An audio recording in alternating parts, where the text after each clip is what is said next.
So they're not like series circuits. So you don't just add the ohms together and you get your resistance equivalent.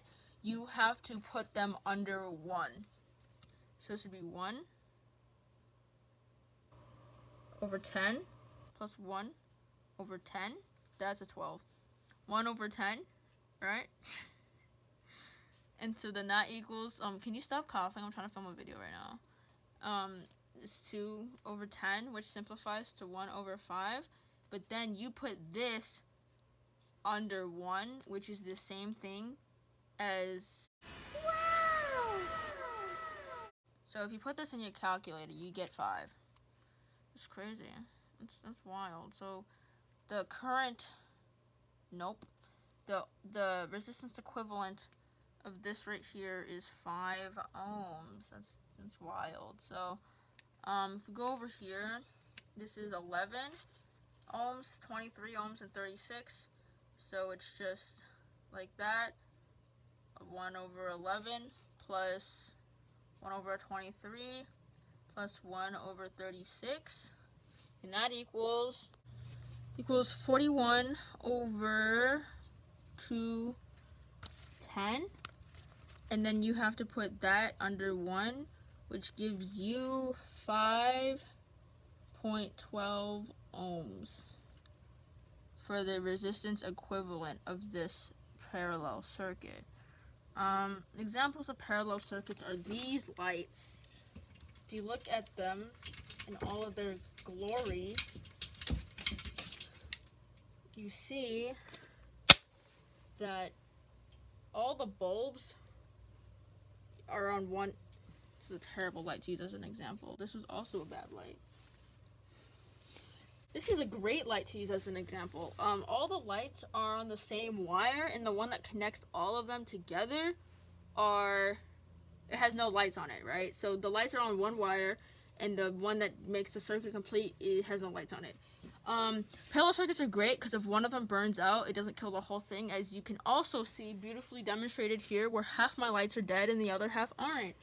So houses are circuited with parallel circuits because it would suck if when the circuit breaker does the thing and your fridge stopped refrigerating. So that's why houses are set up that way, so then you don't feel like you don't have to use the Lord's name in vain every time that something breaks. Okay, so here's how to do the charts for these things. Okay, so the volts stay the same throughout because it's not having power taken up by each resistor like it did in the series circuits. And so here it's like, so in this chart we have 30 volts, so we're going to put 30 in all of these. And then from order of going like right to left, left to right, or clockwise, you're going to write the numbers here. So we have 30, 10, and 15.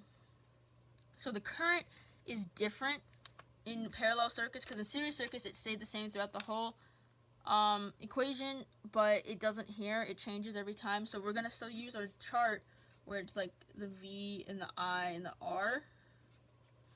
And so we have to do that to figure out the current.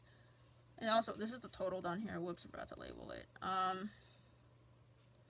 So we're going to do that same thing that we're doing up here, where we have 30 over 1 plus 1 over 30 plus 1 over 10 plus 1 over 15. And that gives you 5 ohms. So, because you add them together, put that under 1, put that in the calculator, and it gives you your thing. So that goes, 5 goes here, and then we divide the volts by the resistance, and we get our current. So here it's 1,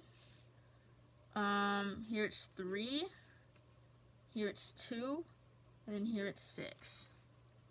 Because you just divide this by this, and we get the current throughout the whole thing. So that's how to do parallel circuits.